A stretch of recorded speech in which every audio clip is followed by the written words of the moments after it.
Hi everyone, today you'll be watching me climb the two Munros, Carn and Righ and Glas Tulaichean. The start location of this walk is at the Dalmunsey Hotel and it costs a £5 to park there. Now let's get into the video. This is the Dalmunsey Hotel car park. There is about 20 spaces, so you do have to make sure you get it there early enough so you can get a space. So this walk is a complete loop, so you start and finish in the same spot, completing the loop. But make sure you watch till the end of the video so you don't make the same mistake I did and have to cross a river and get completely soaked.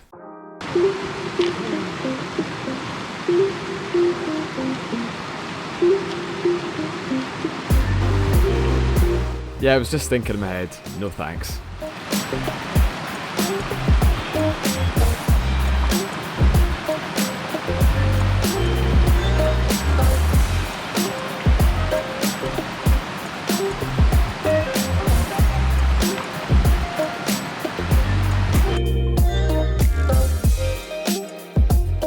For this walk, you do have to walk quite a few kilometres in before you start going on the incline.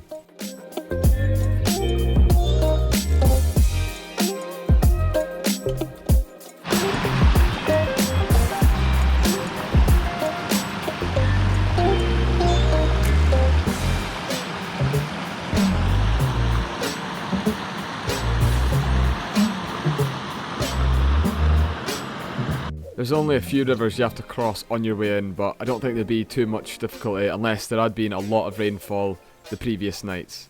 And normally when you get close to sheep they run off, but this sheep for some reason just seemed pretty chilled just lying down there. And you do come past these ruins. I imagine they were just some old like farm hut or something, but if anyone does know what it is, just let me know in the comments. We've now reached the bottom of the first Munro, so now we need to climb up Glas Tulaichean.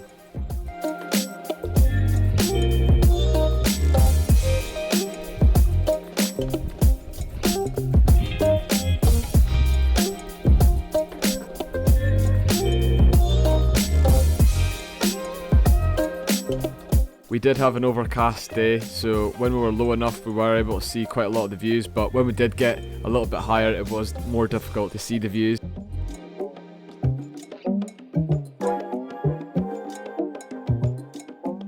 On your screen you can now see Glas Tulaichean on the right hand side in the distance.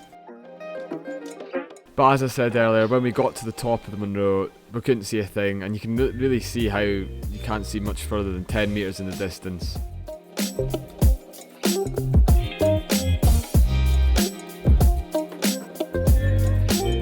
We did pass quite a large cairn which we thought was the top, but we kept on going a bit further and it did seem like it was definitely getting higher further up here. Even though there's a smaller cairn, I do think this is the top and not the larger cairn that's a bit further back. But we ended up getting to the top of Glas Tulaichean in just over 2 hours. Oh, and the views were lovely. But we then started making our way back down, and you just keep close to the right hand side edge of the Munro.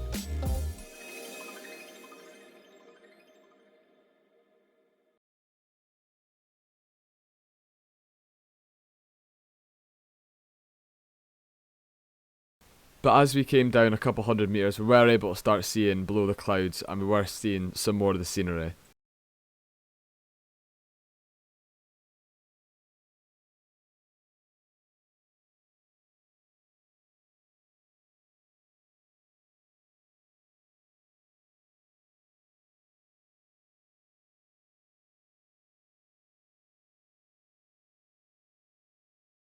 So, as you all know, I do love taking my shortcuts, and I take these shortcuts so you don't have to, but we did decide to take a shortcut between this hill that you see in front because the bridle paths on this hill were pretty poor, to be honest.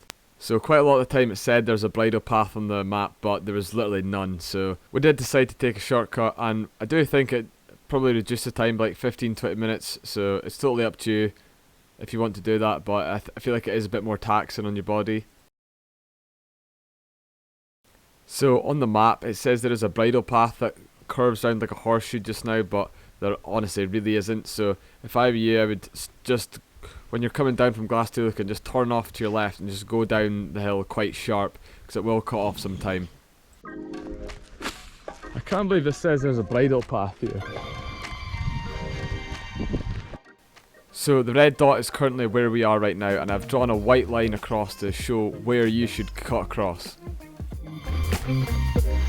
This will definitely save at least 20 minutes, because the guy behind us did this while we went and done the horseshoe, and he caught up to us really fast. But you can now see to the top right of your screen in the clouds, Carn and Righ, and that's the second Munro that we'll be climbing today. This is a better view of Carn and Righ, and you have came down quite a bit from Glas Tulaichean, so you do have to go up around 300 metres to get to the top of Carn and Righ.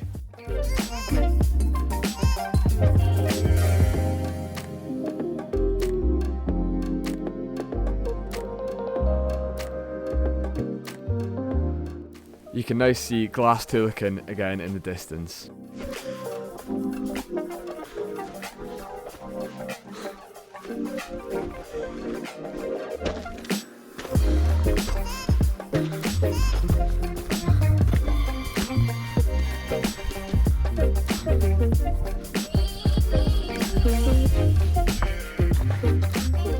Most of the walk is a path, but as you get to the top of Carn and Righ, there is a bit of rocks. And I did think I was going to get good views from the top, because I did think the clouds were just high enough where we would be able to see, but the clouds just came down at the top and we didn't really get much of a view, which you'll see in a second.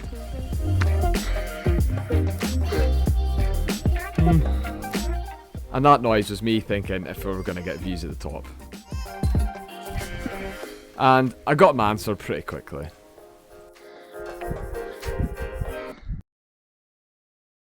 Remember to stick around till the end of the video so you can avoid having to walk through the river. And if you've enjoyed the video so far, please give it a thumbs up and subscribe to the channel if you're new, because it really helps me out a lot. Thanks. And still no views. Fantastic. So as you can tell my voice, I was really happy with the views, and we just managed to reach the top of Carn and Righ in just under 4 hours. Wow. I'll show you a video of me instead of the views. I did go and say a really terrible joke, so I just decided to cut out, so I was cringing too much from it. But we then started making our way back down the mountain.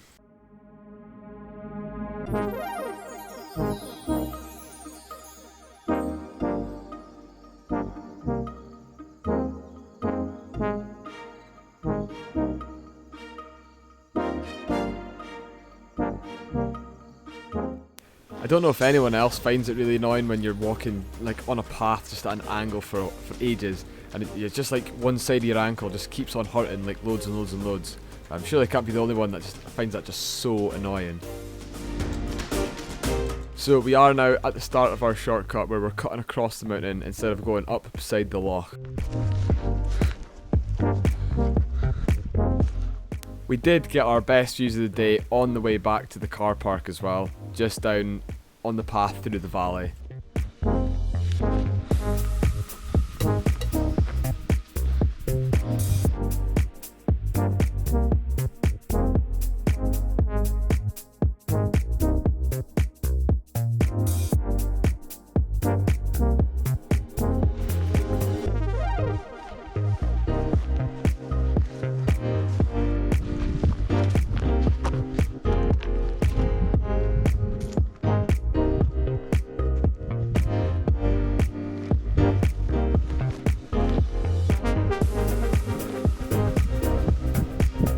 If you do decide to take the shortcut, you'll just have to keep heading perpendicular till you get to the path and the river, and then you can just make your way all the way back alongside the river.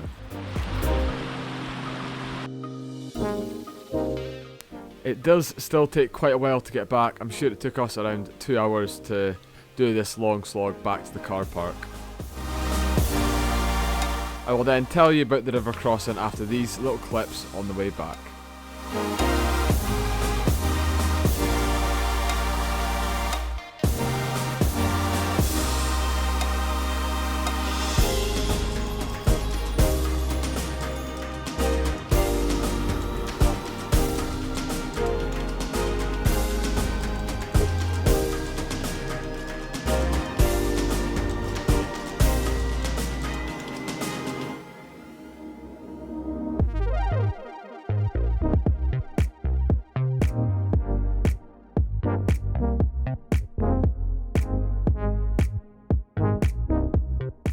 So there has recently been a bridge that has been put in over the river.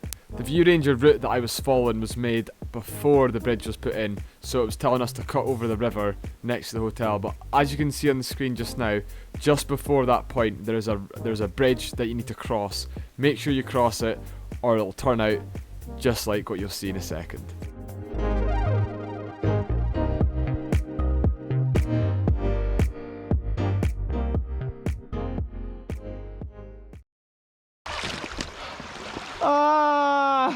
As you can see, there isn't a point to cross without getting your feet wet.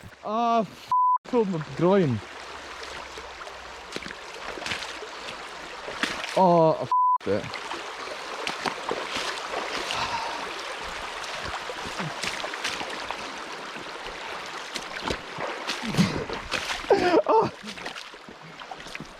Wow. This isn't pinging in the face. So after you climb over the river, you then have to cut through the forest and climb over 2 more fences. So if you're going to take anything from today, make sure you keep an eye out for the bridge and go across the bridge. Even if your View Ranger or whatever route you're tells you to go forward, don't go forward. Make sure you go over the bridge.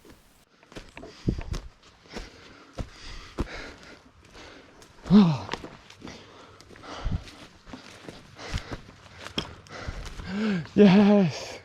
As you can hear the relief in my voice, we finally got back to the car park in just under 7 hours and 20 minutes. So the route of the 2 Munros are 27 kilometres or 16.7 miles, with an ascent of 1,090 metres. Glas Tulaichean is the tallest of the two at 1,051 metres and is the 79th tallest Munro in Scotland. And you can take the shortcuts on the route if you want, but make sure you take the bridge on your way back. And I'll see you in the next one.